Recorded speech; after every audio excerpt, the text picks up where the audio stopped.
Amén Ministry presenta H28, el avivamiento del Espíritu Santo, otra vez, como en Pentecostés. Dios le bendiga.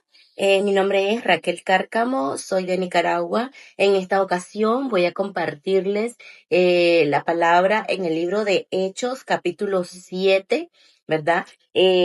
Vamos a desglosarlo en 5 principios que este capítulo nos enseña y que Dios en su palabra nos revela para que nosotros podamos entenderlo y nosotros podamos seguir creyendo en ese Dios grande y poderoso. El primer principio es sobre la soberanía de Dios. El Señor no se limita en los tiempos. Él no es limitado para nada.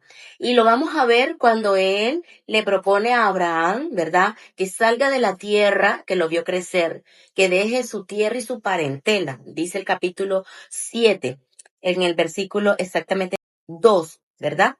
Entonces, resulta que Dios le dice a Abraham, sal de tu tierra y tu parentela.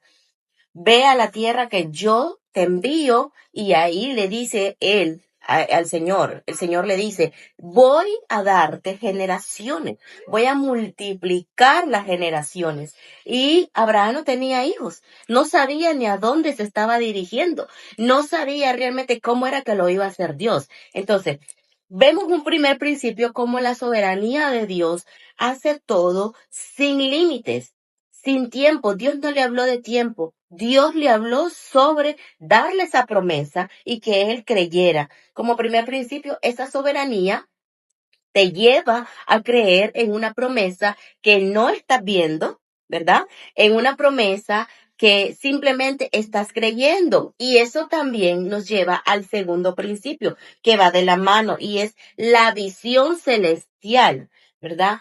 Dios tenía la visión celestial que estaba siendo transmitida a Abraham de alguna manera. ¿Por qué? Porque estaba poniendo en función esa fe, estaba poniendo en función de llamar las cosas que no son como si fueran, como dice la misma palabra. Entonces, vemos ese principio número 1 y número 2. Número 1, la soberanía de Dios, donde vemos que Dios no se limita y que Él escoge a quien quiere escoger para poder ejecutar el propósito que Él tiene para nuestras vidas, ¿verdad? Entonces, desde la generación de Abraham venimos nosotros con ese propósito dentro de la soberanía de Dios. Y la visión celestial es la que nosotros creamos, ¿verdad? En un ámbito de fe. Esa visión celestial que Dios puso en nosotros con esa visión de fe, ¿verdad? Creer en lo que Dios dice. Hay una promesa, no sé cómo se va a cumplir, no sé en qué tiempo se va a cumplir, pero se va a cumplir. Entonces, ahí nos visionamos, ¿verdad? A lo celestial, a lo que Dios tiene destinado, ¿verdad? Para nuestras vidas. Entonces, me llama mucho la atención y de ahí voy a ir bajando al versículo 9. Esto me va a llevar a otro principio. El versículo 9 del libro de Hechos, del capítulo 7, nos habla cuando el Señor, ¿verdad? Ya sabemos que hay un José que se hace gobernador de Egipto. Entonces, cuando el Señor pone en José la gracia y la sabiduría para poder enfrentarse delante del faraón, ¿verdad? Entonces, ¿dónde me lleva esta reflexión sobre este versículo?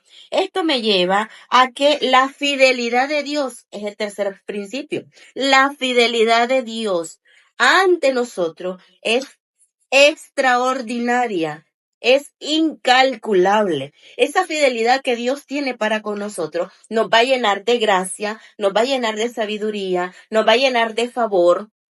Y ahí vamos a ver manifestarse de una manera sobrenatural esa fidelidad, ¿verdad? Entonces, en la historia de José, en ese versículo del 9 en adelante, podemos ver que Dios tuvo esa fidelidad con José. A pesar de que él venía de un proceso muy probablemente doloroso, ¿verdad? Pero fue un proceso que ayudó a reforzar la fe, ¿verdad? y la fidelidad que tiene Dios para con nosotros, a pesar del momento, a pesar de la situación, a pesar de las circunstancias, a pesar de lo que sea que se llame en tu vida, a pesar de la fidelidad de Dios siempre va a estar. Ese es como un tercer principio.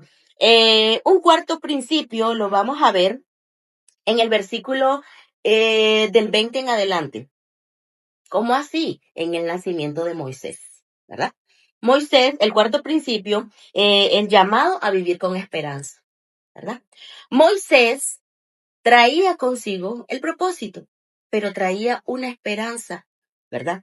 Era una esperanza donde el nacimiento de él probablemente provocó angustia en su madre en el momento en que tuvo que dejarlo, abandonarlo. Sin embargo, esa angustia y esa situación extrema para ella en ese momento fue una situación de esperanza en Dios, ¿verdad?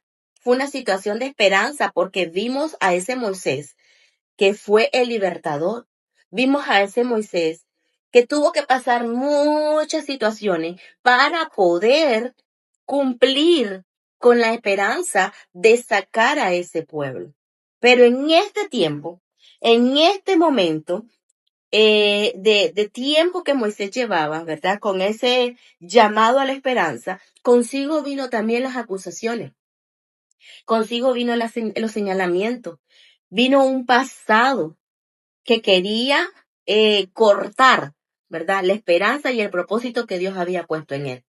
Y si nosotros sabemos y manejamos un poco de la historia, Moisés se sintió señalado, ¿verdad? Con la muerte del egipcio, se sintió señalado por uno de su propio pueblo. Entonces, él tuvo el temor y muy probablemente la esperanza se fue, como muchas veces nos pasa a nosotros. Sentimos que el pecado nos está ahogando y no vemos esperanza más allá. Entonces, no nos damos cuenta de que Dios trae un propósito para ti y para mí, que nos eligió desde antes de nuestro nacimiento, ¿verdad? Y el quinto principio está en la multiplicación de todo. Dios multiplica todo. Multiplicó la descendencia de Abraham, y ahí proveemos. Multiplicó, ¿verdad? Hizo de que pudiera multiplicar todo lo que hizo José en su tiempo, multiplicó toda la cosecha, multiplicó todo para poder pasar los tiempos malos, tener tiempos buenos, ¿verdad? Entonces, si vemos acá, Dios siempre tiene lo mejor para nosotros. Hoy yo te quiero invitar de que te quites la sandalia. Quítate la sandalia de la angustia, quítate la sandalia de la desesperación, quítate la sandalia de la ansiedad, quítate la sandalia de la falta de fe, quítate la sandalia de la falta de esperanza y confía que hay una fidelidad que te sigue, confía que estás destinado para hacer grandes cosas en Dios, confía que tú llegaste a este mundo con la decisión celestial, con la visión celestial. Confía de que a partir de este momento los tiempos que vienen para ti son tiempos de esperanza, son tiempos nuevos, son tiempos de la soberanía de Dios y sobre todo un propósito divino. Te bendigo, les abrazo en el amor del Señor. Saludos para cada uno de ustedes. Shalom. Amén Ministry presentó H28. 7 minutos del mover del Espíritu Santo. Suscríbete a nuestro canal de YouTube.